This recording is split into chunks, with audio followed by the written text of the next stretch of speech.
నమ్మకస్తుడానికి స్తోత్రాలయ్యా.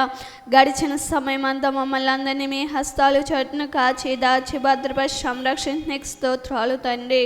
ఈ రాత్రికాల సమయం అందు నీ పాదాల చెంత నీ సముఖములో నా తండ్రి మమ్మల్ని ఇట్టి రీతిగా ఏర్పరచుకునే విధానం బట్టి నీకు స్తోత్రాలయ్యా. ఈ సమయం అందు తండ్రి ప్రభా ఏ అర్హతయు లేని యోగ్యతయు లేని నన్ను తండ్రి ప్రభా నీ బల్ల యొద్ద నుంచి నిలబడడానికి నాకు ఇచ్చిన తండ్రి ప్రభా సమయం బట్టి నీకు వేలాది కృతజ్ఞ స్తోత్రాలు నా తండ్రి ప్రభా. ఈ సమయం అంతా నీ యొక్క ఆత్మ సహాయం దయచేయండి తండ్రి. నా యొక్క నోట్ను తండ్రి ప్రభా సరళము చేయము నా తండ్రి ప్రభా. నీ యొక్క తండ్రి ప్రభా వాక్యం ద్వారా నాతో మాట్లాడండి తండ్రి ప్రభా. నేను చెప్పబోయే వాక్యం ప్రతి ఒక్కరికి అర్థం చేసుకునే మనసును దయచేయండి తండ్రి ప్రభా. ఈ సమయం అంతా నీ యొక్క సహాయం మాకు దయచేస్తారని నామో చూసిస్తూ ఈ ప్రార్థనే పరిశుద్ధనాడు వేడుకుంటున్నాం పరమ తండ్రి. ఆమేన్.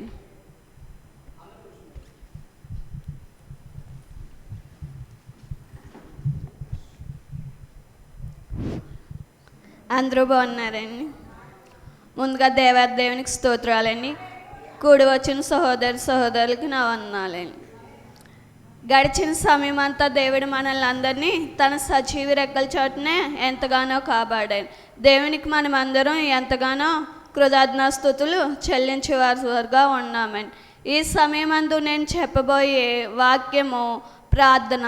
మనము ఎటువంటి ప్రార్థన చేయుచున్నామో దాని గురించి చెప్తున్నాను.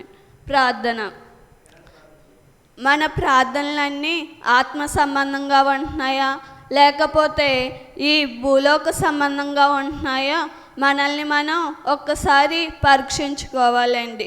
ఈ ఆత్మ సంబంధమైన ప్రార్థన అయితే మనము దేవుని రాజ్యాన్ని చేర్చుకోగలుగుతామండి. లేకపోతే భూ సంబంధమైన ప్రార్థన అయితే ఈ లోకం గురించి నిమిత్తమే ఉంటుందండి. కానీ మన యొక్క ప్రార్థన భూ సంబంధమైన ప్రార్థన కాకుండా ఆత్మ సంబంధమైన ప్రార్థనగా ఉండాలండి. మన యొక్క ప్రార్థన ఎప్పుడు ఈ లోక ఆశలను కోరికలను తీర్చుకునే ప్రార్థన కిందే ఉంటుందండి. కానీ మనం పైన ఉన్న రాజ్యం గురించి కానీ ఈ పైన మనకంటూ ఒక రాజ్యం ఉంది, ఆయనతో జీవిస్తామనే ఆలోచన లేకుండా ఎల్లప్పుడూ ఈ లోకానుసారంగానే జీవిస్తున్నామండి. మత్తయి సువార్త 7వ అధ్యాయం 7వ వచనం.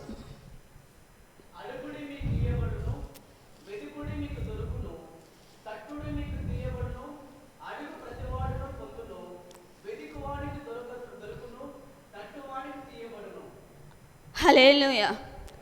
మనము మత్తయి సువార్త 7వ అధ్యాయం 7వ వచనం. ఈ వచన ప్రకారంగా చూస్తే అండి మనం దేవుడు మనల్ని అడుగుడి మీకు ఇయ్యబడును, వెదుకుడి మీకు దొరుకును, తట్టుడి మీరు తీయబడును, అడుగు ప్రతివాడిని పొందును, వెదుకువానికి దొరుకును, తట్టువానికి తీయబడును. ఈ వచనం అయితే మనకి లోక సంబంధమైనగా కనపడుతుందండి.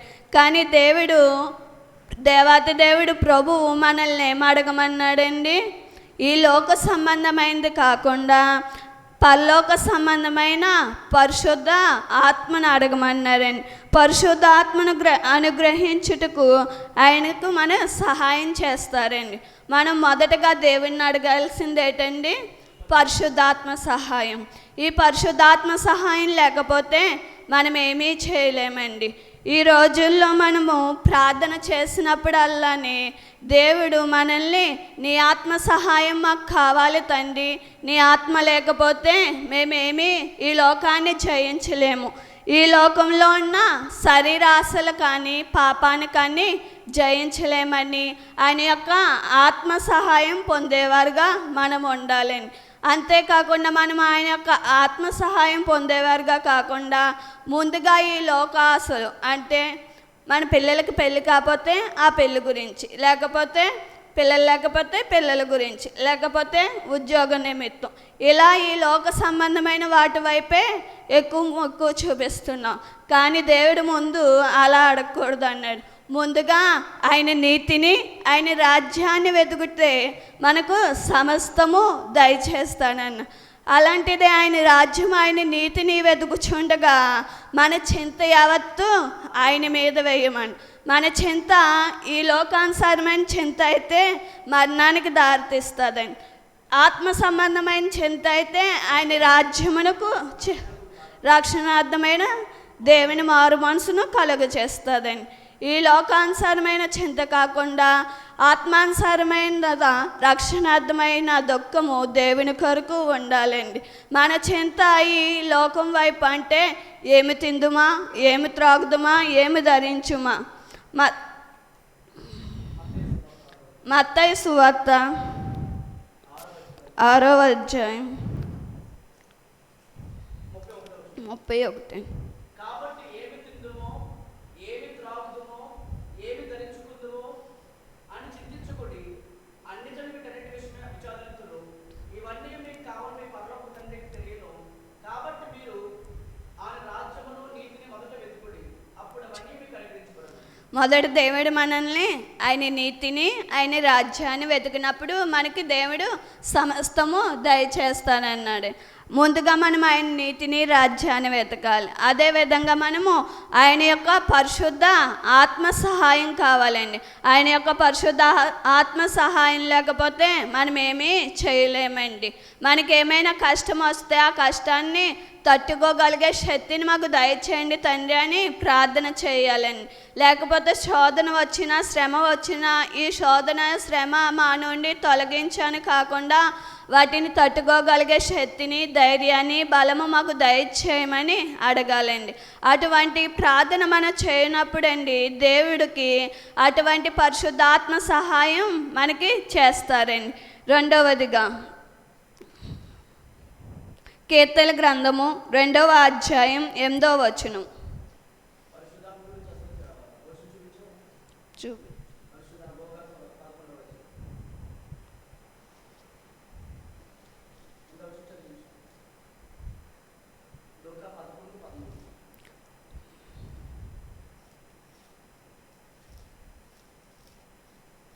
లూకా సువార్త 11వ అధ్యాయం 13వ వచనం. పరలోకమందున్న మీ తండ్రి తన్ను అడుగు వారికి పరిశుద్ధాత్మ ఎంత నిత్యముగా అనుగ్రహించునను. మనం అడిగినప్పుడు ఏంటండి దేవుడు మనకి పరిశుద్ధాత్మ సహాయం నిశ్చయముగా అనుగ్రహిస్తారంటండి. అడగందే అమ్మాయినా అన్నం పెట్టదని లోక సామెత ఉంటుంది. అదే మనం దేవుని యొద్దకు వచ్చినప్పుడు అడగాలంటండి. మనకి ఏమి కావాలో సమస్తము ఆయన పాదాల చేత సాగిలపడి అడిగినప్పుడు దేవా నాకు పరిశుద్ధాత్మ సహాయం కావాలన్నప్పుడు ఆయన మనకి పరిశుద్ధాత్మ సహాయం దయచేస్తారంటే. కీర్తనల గ్రంథము 2వ అధ్యాయం 8వ వచనం చదువుతాం.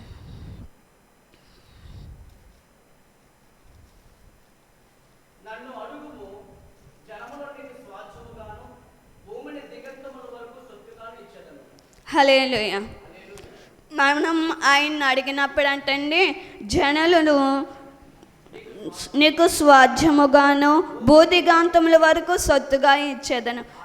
మనమును ఏమడగాలి? ఈ లోక సంబంధమైన జనులు కాకుండానండి ఆత్మల పట్ల భారం కలిగి వారిగా ఉండాలండి. నశించిపోతున్న ఆత్మల పట్ల భారం కలిగి అలనాడు అబ్రహాం గారు అయితే సొదొమ గొమొర పట్టణము ఎట్టి రీతిగా నశించిపోతుందో 50 మంది దగ్గర నుంచి ప్రార్థన చేస్తూ ఉండగా 10 మంది వరకు చేశారండి. కానీ నీతిమంతులు ఒక్కరూ లేకపోవడం వల్ల దాన్ని గ్రహించలేకపోయారండి. మనము కూడా అబ్రహాము గారు వలె విజ్ఞాపన ప్రార్థన చేయాలండి. నశించిపోతున్న ఆత్మల పట్ల ప్రయాసపడే భారం కలిగి జీవించాలండి. దేవుడికి ఎంత ఉన్నా కానీ ఒక ఆత్మ రక్షిస్తేనే దేవుడికి ఇష్టం అంటండి. దేవుడు పరలోకంలో ఎంతగానో సంతోషిస్తారంటండి. రెండవది ఏంటి? నశించిపోతున్న ఆత్మల పట్ల ప్రయాసపడే భారం మనకు దయచేయాలి. మొదటేమో పరిశుద్ధాత్మ సహాయం మనకు కావాలండి. ఇంక మూడవదిగా హన్నాను చూసుకుందామండి. హన్నా ఎటువంటిదండి? ఒక సమర్పణ గల తల్లి అయ్యిందండి. తమకు కుమారులు మొత్తం సంతానమే లేనప్పుడు ఆమె దేవుని సన్నిధానానికి వచ్చి ఆయన పాదాల చెంత గోజాడినప్పుడు ఆమెకు గోజాడి ప్రార్థన చేయుచుండగా ఆమె ఒక మొక్కుబడి చేసుకుందని, నాకు కనుక సంతానము కలుగు చేస్తే నా బిడ్డను, నా జ్యేష్ఠపుత్రుని నీకు సమర్పించుకుంటానన్నదని. మనము కూడా మన యొక్క మొక్కుబడి దేవునికి ఇష్టానుసారంగా ఉండాలండి. మనం చేసే ప్రతి ప్రార్థన ఆయన చిత్తానుసారంగాను ఆయనకి ఇష్టానుసారంగా ఉన్నప్పుడే మనకు తగిన ప్రతిఫలం దయచేస్తాడండి. సమర్పణ చేసుకుందండి. సమర్పణ చేయగానే ఆమె ఇంటికి వెళ్ళగానే దేవుడు ఆమె గర్భమును తెరిచేరండి. ఆమె గర్భము తెరిచినప్పుడు చేసుకున్న సమర్పణ పిల్లోడు పుట్టాక విడిచిపెట్టలేదండి. తాము చేసుకున్న సమర్పణ దేవునికి సమర్పించిందండి. ఆయన ఒక సమూయేలు. ఆ సమూయేలు చిన్ననాటి నుండి దేవుని మందిరంలో పరిచర్య చేస్తూ వచ్చాడండి. ఆ పరిచర్య చేస్తూ ఒక యాజక సమూహంగా మారాడు, దీర్ఘదర్శిగా మారాడు, ప్రధాన యాజకుడిగా కూడా అయ్యాడండి.